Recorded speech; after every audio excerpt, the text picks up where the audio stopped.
సాదా బైనామాలకు సంబంధించి guide lines release అయినాయని మీ అందరు చెప్పిన కదా.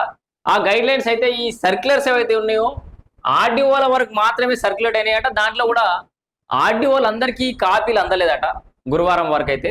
సో మరి దానికి సంబంధించి ఒక కీలకమైన అప్డేట్ ఉంది. అండ్ ఆ గైడ్ లైన్స్ లో ఏముందో కూడా విషయాలు టాపిక్స్ మనం ఎన్ని రోజులు డిస్కస్ చేసినటువంటి టాపిక్స్ ఉంది. అండ్ చాలా మంది అన్న జియో నెంబర్ 76, 77 గురించి కూడా ఎక్స్ప్లెయిన్ చేయండి అని చెప్పేసి చాలాసార్లు అడుగుతున్నారు. 76 ఏం చెప్తుంది, 77 ఏం చెప్తుంది, సింగిల్ లైన్ లో కూడా చెప్పే ప్రయత్నం చేస్తా. ముందుగా ఈ సాధామైన గైడ్ లైన్స్ ఏందో ఒకసారి చూద్దాం. విడుదల చేసిన సిసిఎల్ఏ ఆర్డీఓల వరకే సర్క్యులేట్. ముచ్చట ఏమైందంటే సాదా బైనామా దరఖాస్తుల పరిష్కారానికి సడలించిన నిబంధనల ప్రకారం పూర్తి చేయాలని సిసిఎల్ఏ డీకే లోకేష్ కుమార్ గత నెల 30 తారీఖు నాడు సర్క్యులర్ జారీ చేసిండు, మనందరూ తెలుసు. అయితే జియో నంబర్ 76, 77 అంటే 76, 77 ప్రకారం చేయాలని దాంట్లో పేర్కొన్నారు ఆ సర్క్యులర్లో. కానీ నిర్దిష్టంగా ఎలాంటి మార్గదర్శకాలు లేకపోవడం గమనార్హం. జియో నెంబర్ 76, 77లకు అనుగుణంగా దరఖాస్తులు చూడాలి.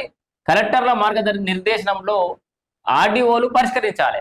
అయితే కలెక్టర్ల సూచన మేరకు ఆర్డీఓలు పరిశీలించి చేయాలి పని. అయితే గత నెల 30న రూపొందించారు. కానీ ఈ నెల 8న వీడియో కాన్ఫరెన్స్ ద్వారా కలెక్టర్లకు ఆర్డీఓలకు వివరించారు సిసిఎల్ఏ అధికారులు. అర్థమైందా? అయితే గురువారం నాటికి కూడా కొందరు ఆర్డీఓలకు ఈ సర్క్యులర్ కాపీ అందలేదట. సాదాసీదాగా ఉన్న ఈ గైడ్ లైన్స్ కాపీ గోప్యంగా ఉంచడం అంటే పెద్ద కామన్ గా అందరికి తెలిసిన విషయాలే. అసెంబ్లీలో చర్చ నడిచింది, సోషల్ మీడియాలో వచ్చింది, పేపర్లలో వచ్చింది, అందులో వచ్చిన దాన్ని ఏదో గోప్యంగా ఉంచి ఏ చేయడం అవసరం లేదన్నట్టుగా ఇక్కడ వార్తలు వచ్చారు. ఇంకా అనేక సందేహాలు క్షేత్రస్థాయిలో ఉన్నప్పటికీ గైడ్ లైన్స్ లో అవేవి పేర్కొనకపోవడం వల్ల దరఖాస్తుల తిరస్కరణకి మొగ్గు చూపే అవకాశాలు కనిపిస్తాయని తెలిపింది. ఈడ మనం భయపడాల్సిన అంశం ఏంటంటే ఇంకా దొరకబట్టి దాచి దయాల పాలేసినట్టు దాన్ని దొరకబడితే ఆర్డీఓలకు పూర్తి స్థాయిలో సర్క్యులర్ జారీ పంపించకపోతే అందకపోతే అండ్ డీటెయిల్డ్ గైడ్ లైన్స్ ఇవ్వలేదు వీళ్ళు. గైడ్ లైన్స్ ఇచ్చారు కానీ డీటెయిల్డ్గా లేవన్నట్టు. ఒక సింగిల్ పేజీలో ఒకటిరట. జనరల్గా మినిమం ఒక 5-6 పేజీలో 4 పేజీలో ఉండాల్సిన గైడ్ లైన్స్ ఒక సింగిల్ పేజీ పేజీన్నరలో గైడ్ లైన్స్ ఒడగొట్టిరు. దానికి క్లుప్తంగా రాసి ఉంటే కనుక కొంత సమస్యలు పరిష్కారం కావడానికి అవకాశం ఎక్కువ ఉండేది. ఇట్లా రాయడం వల్ల ఒకవేళ తిరస్కరణకే గురైతే ఏమో అని చెప్పేసి ఆందోళన అన్నట్టు అంతే. ఎందుకంటే ఇప్పుడు ఆడియోలో ఇది ఒక లైన్ చూసా గింతే ఉందమ్మా, దాని డీటెయిల్గా ఏం చెప్పలేరు. ఇప్పుడు రకరకాలు కూడా సమస్య అని చెప్పేసి దాన్ని రిజెక్ట్ చేసే అవకాశాలు ఎక్కువ ఉండే అనే విధంగా ఇక్కడ మనం చూడొచ్చు. అప్పట్లో 6 పేజీల మార్గదర్శకాలు గతంలో. ఈ మార్గదర్శకాలు కూడా చదువుతా. జియో నంబర్ 76, 77 ఏం చెప్తున్నా కూడా చెప్తా. మీకు ఇంత క్లియర్గా 1 లైన్లో చెప్తా నేను, మీకు అర్థమైపోతుంది 76 ఏంది 77 ఏంది అనేది. ఎవరి రిజిస్ట్రేషన్ అయితే ఎవరి కావో కూడా అర్థమైపోతుంది 76, 77 ఎక్స్ప్లెయిన్ చేస్తే. అయితే అప్పట్లో 6 పేజీల మార్గదర్శకాలు. 2016లో సాదా బైనామా దరఖాస్తుల పరిశీలన ఎలా చేయాలన్న అంశాలపై 6 పేజీల గైడ్ లైన్స్ ఇచ్చారు. ఎప్పుడు 2016లో. ప్రతి సందేహాన్ని నివృత్తి చేసేలా ఉండేది. ఏపీలో వైఎస్ జగన్ కానీ చంద్రబాబు హయాంలో జారీ చేసిన గైడ్ లైన్స్ కూడా మినిమం ఒక 4 పేజీలు ఉండేదట. ఇక మినిమం 4 పేజీల వివరణ ఉంది. తెలంగాణలో మాత్రం పేజీన్నరలోనే ముగించేస్తున్నారు. దీంతో తహసీల్దారులు ఆర్డీఓలకు అనేక సందేహాలు ఉన్నాయి. గైడ్ లైన్స్ లో లేవన్న కారణంతో రిజెక్ట్ చేయడానికి మొగ్గు చూపే అవకాశం కూడా ఉండొచ్చు అని చెప్పేసి కూడా వీళ్ళు రాశారు. ముందుగా గైడ్ లైన్స్ చూద్దాం. మనందరూ తెలిసినవి ఈ గైడ్ లైన్స్ చూసి 76, 77 ఏం చెప్తున్నా కూడా ఇక్కడ ఉన్నది. ముందుగా మీకు చెప్పే ప్రయత్నం చేస్తా. కొత్త మార్గదర్శకాలు ఏమున్నాయి చూడరి. 2020 అక్టోబర్ 12 నుంచి 2020 నవంబర్ 10 వరకు వచ్చిన దరఖాస్తులను పరిష్కరించాలి. నెంబర్ 1 ఇది మనం చాలా సార్లు చెప్పినాం, మళ్ళీ కూడా చెప్తున్నాం, ఎందుకంటే అందరు తెలియాలి. ఈ కీలకమైన లైన్ ఇది. 2020 అక్టోబర్ 12 నుంచి 2020 నవంబర్ 10 దాకా అప్పుడు వచ్చిన అప్లికేషన్లు మాత్రమే.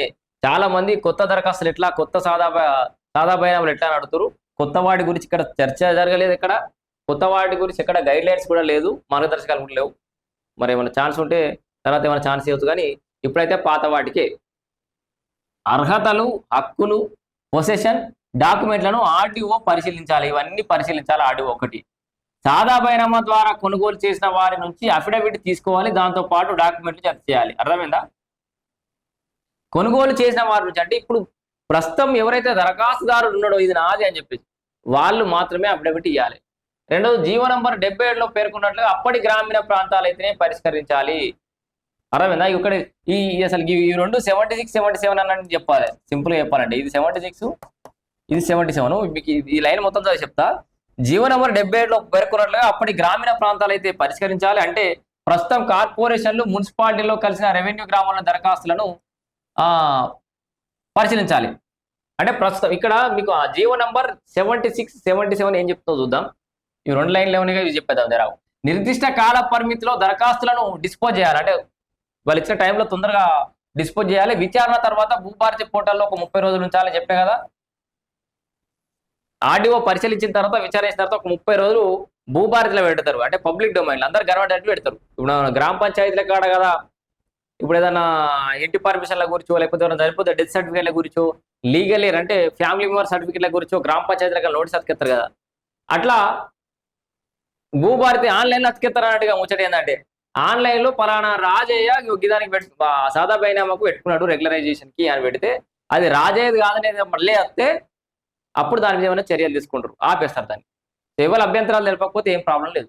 సో ఇది తర్వాత ఇది అయిపోగానే ఎలాంటి అభ్యంతరాలు రాకపోతే 13B సర్టిఫికేట్ జారీ చేస్తారు. దరఖాస్తుల పరిశీలనను కలెక్టర్లు మానిటరింగ్ చేయాలి. ప్రతి నివేదికను కూడా పంపాలి. తర్వాత సాదా బైనామా దరఖాస్తుల పరిష్కారం అంతా కూడా భూభారతి ద్వారా పారదర్శకంగా నిర్వహించాలనేది ఒకటి ఫైనల్ కంక్లూజన్. ఇక్కడ ఎవరికైతే ఎవరికి కావు సింపుల్. జీవో నంబర్ 76 అంటే ఏంటంటే అఫిడవిట్కి సంబంధించి జీవో నంబర్ 76 మంచి జీవో నంబర్ 76 సవరణతో ఏం చేశారంటే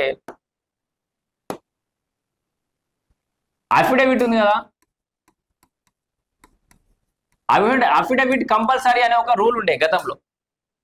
అంటే ఎవరైతే మీకు అమ్మిర్రో రాజయ్య అన్నట్టు ఆయన రామయ్య దగ్గర కొట్టి ఆ రామయ్య ఈయన అఫిడవిట్ ఇవ్వాలి, నేను నిజంగానే రాజయ్యకి అమ్మినా అని చెప్పేసి ఆయన ముందుకు వచ్చి అఫిడవిట్ ఇవ్వాలని చెప్పేసి ఈ రూల్ పెట్టిన తర్వాత చాలా ఆందోళన జరిగినాయి. మనం కూడా మీడియా వేదికగా మన ఛానల్ వేదికగా చాలా విన్నపాలు కూడా రిక్వెస్ట్ కూడా పెట్టినాం.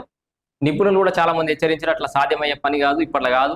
ఎందుకంటే కొంతమంది వారసులు ఒప్పుకుంటారు, కొంతమంది ఒప్పుకోరు, కొంతమంది మనీ డిమాండ్ చేస్తారు, కొంతమంది ఏమో అమ్మిన వ్యక్తి చనిపోయి ఉంటాడు, ఆయన లాయలే ఉండొచ్చు కానీ పిల్లలు ఉండకపోవచ్చు. ఇలా రకరకాల కారణాలతో అయితే అంటే అక్కడ కూడా కొంతమంది న్యాయంగా ఉండేటోళ్ళు ఉండొచ్చు. అయితే ఛాన్సెస్ చాలా తక్కువ, ఎక్కువ మంది ఇబ్బంది పడే అవకాశం ఉంది కాబట్టి మెజారిటీ అట్లా అఫిడవిట్ ఇవ్వాలనేది ఇబ్బంది అవుతుంది. కాబట్టి ఇప్పుడు ఏం చేశారు, జీవో నెంబర్ 76 ద్వారా ఏం చేశారంటే కొన్న వ్యక్తి కొనుగోలుదారు అఫిడవిట్ ఇవ్వాలి. నేను కొన్నా, రమేష్ అనేటి ఆయన కొన్నాడంటే రమేషే సెల్ఫ్ డిక్లరేషన్ సెల్ఫ్ అఫిడవిట్ ఇవ్వాలి. నేను పలానప్పుడు కొన్నా, ఇన్ని ఏళ్ళ నుంచి మొక్క మీదనే ఉన్నా, దున్నుకుంటున్నా, వ్యవసాయం చేసుకుంటున్నా, నా హద్దులు ఇవి, నా పక్కకి ఈయన ఉంటాడు, ఈ పక్కకి ఈయన ఉంటాడు, ఆ పక్కకి ఆయన ఉంటాడు, ఈ పక్కకి ఈయన ఉంటాడు అని చెప్పేసి నేను అఫిడవిట్ ఇచ్చుకుంటే వాళ్ళు ఫీల్డ్ ఎంక్వైరీ చేసుకొని నాకు ఇస్తారు. కానీ నేను ప్రభుత్వాన్ని తప్పుదో పట్టించేలాగా ప్రభుత్వానికి తప్పుడు సమాచారం ఇస్తూ నేను ఏదైనా తప్పుడు సాదా బైనామా అప్లికేషన్ కనుక పెట్టుకున్న 30 రోజులు భూభారతిలో ఉన్నాక ఇంకెవరైనా నీతిమంతులు వచ్చి నా మీద కంప్లైంట్ చేస్తే ఆ విచారణలో నేను నిజంగానే ప్రభుత్వాన్ని తప్పు పట్టిస్తున్నా అని చెప్పి తెలిస్తే జైలు శిక్ష కూడా ఇస్తారు నాకు. అట్లా జైలు శిక్ష, చాలా రకాల చర్యలు కూడా ఉంటాయి. సో ఇది జీవో నంబర్ 76 ఏం చెప్తుందంటే సెల్ఫ్ అఫిడవిట్ ఇవ్వాలి, తప్పు ఇస్తే జైలుకు పోతారు అనేది జీవో నంబర్ 76. ఓకేనా? ఇప్పుడు అందరికీ ఇదన్నీ గ్రామీణ ప్రాంతాల్లో ఉన్న అందరికీ 77 ఏం చెప్తుంది అంటే 2020 నుంచి దరఖాస్తులు చెప్తున్నాం కదా మనం, అప్పుడు తీసుకున్న దరఖాస్తులు కదా. అయితే 2020 కంటే ముందు మున్సిపాలిటీలు అయినవి ఉంటే కావు. ఆ 2020 ఆ టైం నుంచి మున్సిపాలిటీలు హెచ్ఎండిఎల్ కలిసినవి ఏమైనా ఉంటే అంటే సింపుల్గా చెప్తా ఒక లైన్, దరఖాస్తు చేసుకునే సమయానికి దరఖాస్తు చేసుకునే సమయం ఏంది, ఇప్పుడు ప్రభుత్వం చేస్తుందే 2020 నుంచి దరఖాస్తు చేస్తుంది కాబట్టి దరఖాస్తు చేసుకునే సమయానికి మీరు గ్రామీణ ప్రాంతంలో ఉండాలి ఆ భూమి. సింపుల్.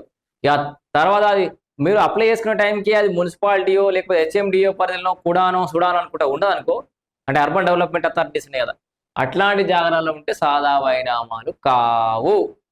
సింపుల్ అయిన అర్థమైందా? జీవో నంబర్ 77 ఏం చెప్తుందంటే మీరు దరఖాస్తు చేసుకునే సమయానికి అది గ్రామీణ ప్రాంతం అయి ఉండాలి. అంటే సుడానో హెచ్ఎండిఓనో ఇట్లాంటి మున్సిపల్ పరిధిలలో ఉండద్దు. అది ఉంటే అది ఖచ్చితంగా కాదు. సో ఇది జీవో నంబర్ 77 చెప్తుంది. గ్రామీణ ప్రాంతాల వాళ్ళకి చేస్తుంది ఇది. అది జీవో నంబర్ 70లో పేర్కొన్నట్లు అప్పటి గ్రామీణ ప్రాంతాలు అయితేనే పరిశీలించాలి. ఇది జీవో నంబర్ 76. 77 అర్థమైంది కదా. 76 అంటే ఏం లేదు, సెల్ఫ్ అఫిడవిట్ ఇవ్వాలి, తప్పితే జైలుకు. 77 అంటే ఏం లేదు, అప్లై చేసుకునే సమయానికి గ్రామీణ ప్రాంతాలలో ఉండాలి. ఇది అయితే వీటికి సంబంధించి ఇంకా ఈ గైడ్లైన్స్ కాపీలు చాలా మంది ఆర్డీఓలకు ఇంకా చేరలేదట. ఇప్పుడిప్పుడే ఏరుతున్నాయి. మొన్ననే 8వ తారీఖు నాడు వీడియో కాన్ఫరెన్స్ అయింది. ఇంకా కొంతమంది గైడ్లైన్స్ అంటే కాపీస్ చేరాల్సి ఉంది. అన్ని చేరిన తర్వాత పనంతా అయిన తర్వాత ఆల్రెడీగా వర్క్ స్టార్ట్ అయిపోయింది. సాదా బైనామాలకు సంబంధించి క్లియరెన్స్ అయ్యే అవకాశం కూడా ఉంది. త్వరపడండి, ఆర్డీఓలను కలవండి, లేదంటే తహసీల్దార్లను కలవండి. వాళ్ళ గైడ్లైన్స్ వస్తున్నాయి. మీరు ఇచ్చినటువంటి అప్లికేషన్ వాళ్ళే చేస్తారు జనరల్గా, ఉంటే కలిస్తే కలవండి. ఇట్లా సాదా బైనామా క్లియరెన్స్కి అయితే మార్గం సుగమమైనట్టే చెప్పుకోవచ్చు. అయితే ఇక్కడ దీన్ని తప్పుడుగా వాడుకుంటామని ఎవరైనా అనుకుంటే కనుక ఖచ్చితంగా తప్పే అది. దీన్ని దుర్వినియోగం చేద్దాం. ఎందుకంటే ప్రభుత్వం ఒక మంచి ఉద్దేశంతో 9 లక్షల మంది దరఖాస్తుదారులను కాకపోతే దాదాపు 11 లక్షల పైచీలకు సర్వే నంబర్లు ఏమన్నట్టే 70-80 లక్షల మంది రైతులు ఉండొచ్చు మేబీ. ఎందుకంటే రైతులకు న్యాయం చేయాలని సదుద్దేశంతో సెల్ఫ్ అఫిడవిట్ను నమ్మింది ప్రభుత్వం. మీరు సెల్ఫ్ అఫిడవిట్ను కరెక్ట్గా ఇవ్వకుండా కొంతమంది దొంగతనంగా భూములని కబ్జాలు చేసుకొని ఇది నాది అని చెప్పి సెల్ఫ్ అఫిడవిట్లు ఇచ్చి చేయించుకుంటే దొంగలను తేలితే మాత్రం మీ పని అవుతుంది. సో ఇది సాదా బైనామాకు సంబంధించిన గైడ్ లైన్స్.